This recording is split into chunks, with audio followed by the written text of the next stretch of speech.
Vielen herzlichen Dank. There are technical problems. I hope you can hear me. Can you hear me? Okay. Ist okay.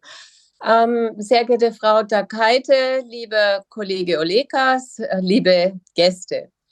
Ich freue mich sehr über Ihre Einladung, heute bei Ihnen als Berichterstatterin zur Ernährungssicherheit zu sprechen. Litauen ist ein wunderschönes Land und im Bereich Landwirtschaft ein wertvoller Lieferant von wichtigen Rohstoffen und leckeren, qualitativ hochwertigen Lebensmitteln. Thank you for giving me the floor. So I'm glad that today together we are going to speak about the resistance of the EU, and cooperation is of importance in dealing with our everyday problems. Our citizens have to understand Europe better. Can you stop for 3 minutes?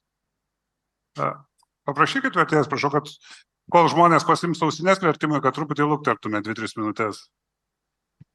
Could you wait for a couple of minutes because the audience needs headsets? They will take the headset and you will be able to continue.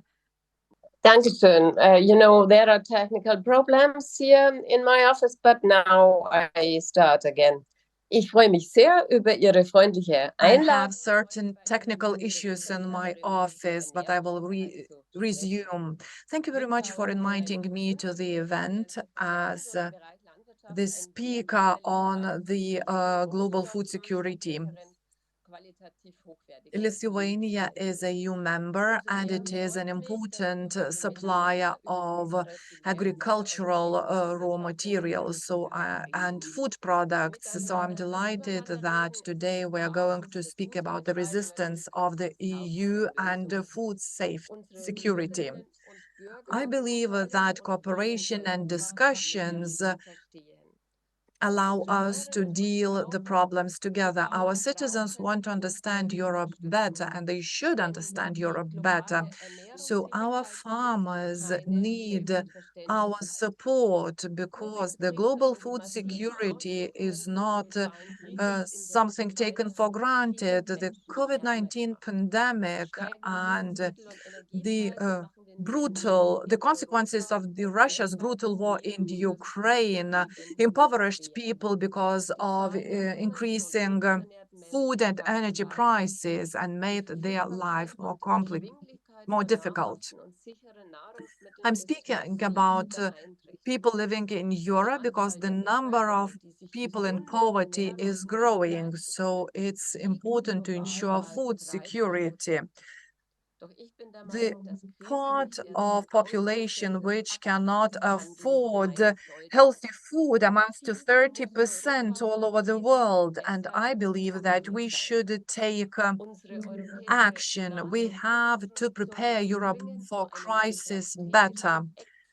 Our global production of food should become the main strategic pillar. So the food supply should be resistant and reliable. It should be noted that the population is growing. In the 6th decade of the last century, the global population was 2.5 billion, and this number increased a lot. The demand for food products increased, and the resources such as water reduced considerably. So the main question now is how could we produce sustainably food products with the increase of the population and the reduction of resources? Sustainable food security is a great challenge, modern challenge, but it is possible to overcome it. We are facing certain problems of climate change and environmental issues. And food security is a part of this problem and may be a solution to this problem as well. We have to aim at producing food products with lower CO2 emissions. And this adoption of general bans is not an objective and is not a target. We should reduce pollution, but we should motivate our farmers at the same time because they are the ones who need support. Plant protection products are, for me, consumer protection products. Sri Lanka's example shows how the work of farmers is important. In April, Sri Lanka's government decided to ban PPPs and fertilizers. In a year, this experiment proved to be wrong because the harvest was not what it was expected, and it affected the farmers and the government itself finally. So food security is the guarantee of a stable society. If we have enough food, we will have fewer conflicts. It's also very important for environmental protection. I believe that we need more diversity in agricultural areas and in our storages where we store our food products. And we're speaking about balanced nutrition. And it's high time now to implement our European protein strategy. The EU also aims at implementing the new fertilizer strategy. It should be much broader, much more comprehensive. It should include organic fertilizers because they are important in terms of soil health and food safety. We have to speak about a sustainable agriculture because we won't be able otherwise to achieve sustainable food otherwise. We need to introduce new digital measures. Another important aspect is precision farming, and artificial intelligence could play a role here. Instead of condemning modern technologies, we should hold broader discussions, what broader breeding solutions could contribute to more sustainable transportation, storing, and other areas. And we should speak about ensuring the supply chain of food products, and we should stop speculating about the food problems. We face the problems that should be tackled now. I personally am interested in not wasting food. The EU has to acknowledge that food security has an international dimension, and we should import as few products as possible. We shouldn't kill our farmers. The ambassador of one country told me, and he was right, that we need farmers in Europe and we need them more now than ever. And they need greater support from us, and they need us to create just conditions for them. And these fair conditions should be in place all over the world. And I fight for our farmers. I want them to have high quality raw materials for European food products. And we should not question our farmers' work by introducing general bans. And I would like to finish my presentation with this statement. Thank you for your attention.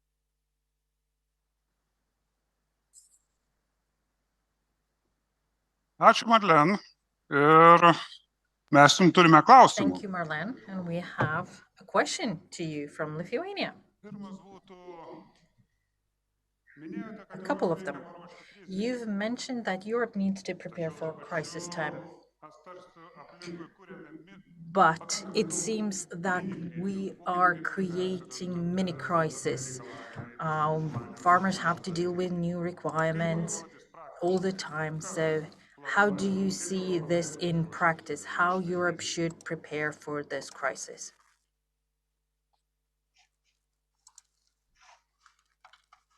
Ja, danke. Soll ich schon antworten? Danke. Should I answer now? Zentrale, wichtige Frage.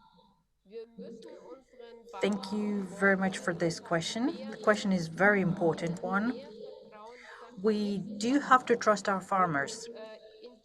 We have to reduce mistrust in farmers. The trust has to increase, to be completely honest with you.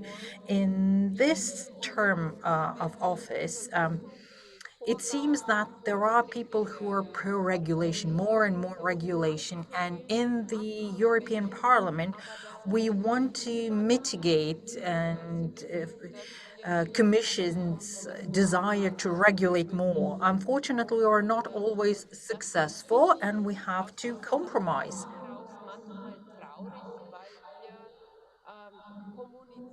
Sometimes I'm saddened by this fact. We lack communication. Those who are pro-environment protection voted against pieces of regulation that were also targeted at preserving natural resources. In Germany, it seems that this discourse is very unilateral when it comes to farming activities, and that unilateral discourse is harmful to our farmers. The European Commission, in its strategy from farm to fork, says that we want to have the safest, the healthiest, and the best quality products on our tables. And simultaneously, the Commission says that policymakers are responsible to have this. But this is only policy. We should be thankful to our farmers. Farmers are the ones who are producing this high standard of produce. At this point, we've reached a point where the European Commission still doesn't understand that too much regulation produces bad results. In the environmental area, we have over 20 pieces of legislation, and the pieces of legislation just keep on coming. We're talking about the quality of land, the quality of soil, and Commission wants to regulate even these areas. It wants to control these matters. And I want to stress once again that we have to show more trust in our farmers. We have to provide them with scientific research, knowledge, so that they can make use of that, so that they can apply research and science in practice in their enterprises, in their farms, creating pieces of legislation, new pieces of legislation is counterproductive, will create more mistrust and more red tape in Europe. And I agree with the context, with the message of the question. It is an important battle. We're fighting it, and my hope is that Europe will have this positive approach to its farmers, that there will be this understanding that strict regulation only leads to the destruction of farms. We are approaching the election season, and I am fearful that many will say that this is not the type of Europe we want to have. All of us in Europe would like to have more European produce used, consumed in Europe, as opposed to import a lot more. So protectionist policy will have to be in place in one form or another. What are we going to do with the Ukrainian produce, with grain, with vegetables in the future? How will our farmers, European farmers, respond? Or how about the European policy makers? Because in Poland, they are protesting now with and they're fighting against the entry of Ukrainian produce to the EU market. Will CO2 border CO2 tax suffice? What do we do? Also zur Wahrheit gehört auch, dass alle Lebensmittel, die Well, we have to be truthful. And the truth is as follows. All food products that come to the EU from Ukraine fail to meet the European Union standards. That is true. We understand that now. Farmers understand that now. And everybody seems to understand that the European Commission has double standards.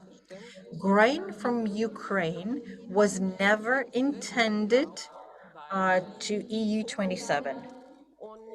This grain was intended to people who actually needed those grains. Those people who were starving and were dependent on the exports of Ukrainian grain, which means that the European Commission failed to do its job well. The solidarity corridors were announced pretty early on, but the practical implementation of them, the realization of this idea was delayed, and some of the grain did end up in the Polish and Hungarian warehouses. Putin made use of this fact and used this fact by selling its own grain in other countries. CO2 tax on the border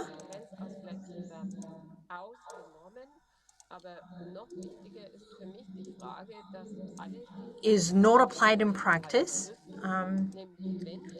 Ukraine is exempted from this, but for me, what is important that we all have the same level playing field. And in Europe, we're reaching for the highest standard, and those high standards should apply to all produce that comes into the EU. So our policymakers have to actually understand concerns of our farmers. So director of the Agricultural House Chamber, thank you very much for your answers. A lot of land in Ukraine is managed by Germans, by US, Dutch, and even Lithuanian businessmen. So does that mean that our businessmen grow bad produce? We also know that Ukraine grows a lot of organic produce produce that is certified by German certifying bodies and Lithuanian certifying bodies. Does that mean that our certification bodies are doing a poor job? How do we understand this, interpret this?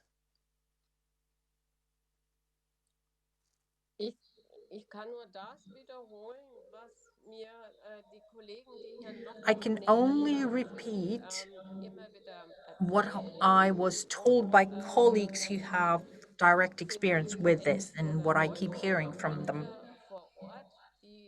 Whether it's Dutch, whether it's German or US companies, they work using under the same standards that are applied in Europe. But when it comes to grain can be stored at poor conditions, transported at poor conditions. So there is a risk that some standards are not complied with. The country is at war, Obviously, we cannot reprimand that country for this, and I don't want to do this.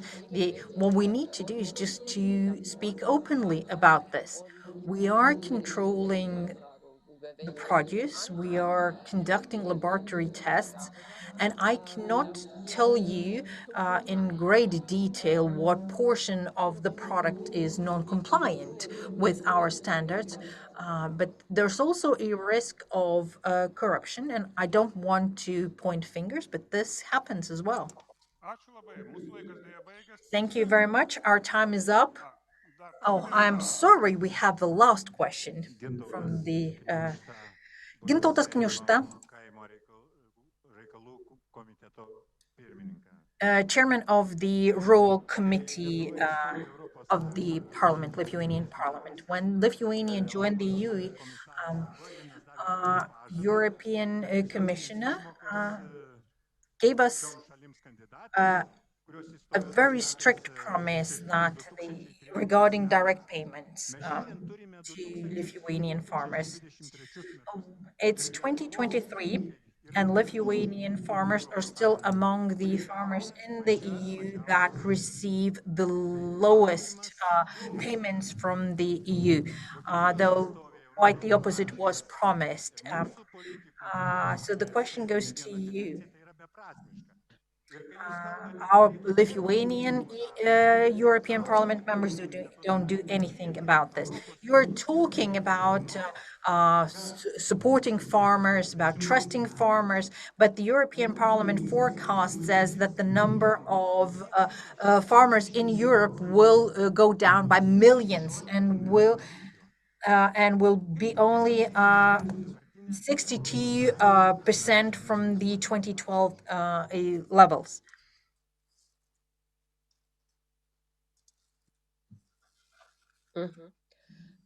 Ja, das ist eine traurige Zahl. Das heißt, dass die landwirtschaftlichen Betriebe Yes, immer weniger werden. the figures are truly saddening, and it's sad to see how farmers shut down their farms because they cannot meet the requirements and because there is no generation to take over their farms. So yes, these figures are worrying. In our committee, we were talking about the young generation and young farmers, and we have this imbalance. If we want young people to take up farming, I cannot raise the bar even higher. I cannot introduce even more and more standards. I cannot make farmers feel bad. When it comes to direct payments, I do know that the size of payments differs depending on the state, and it is linked. They are linked with living costs. In Germany, the cost of living is higher. But in the last stage of reforms, we have this expectation of direct payments to be on the same level. Thank you.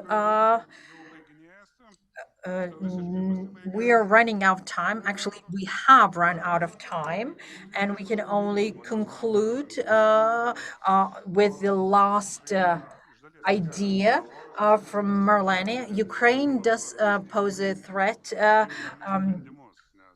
to our market, but our decisions should also take into account other values and factors as well, because the country is at war, so we should think about this as well. Thank you very much to everyone who participated in this discussion. We had Daiva Yakaite, head of the European Parliament Liaison Office. We had Mr. Olekas from the European Parliament Socialists and Democrats, Rasa Melnikina from the Lithuanian Institute of Agrarian Economics, and Marlene Mortler, member of the European Parliament. I was moderating the discussion. And before we move on to the practical part of the conference, that is lunch, it's important to listen to several messages. If you took a headset, please leave it at the back of the room, and I'll see you all a bit afterwards.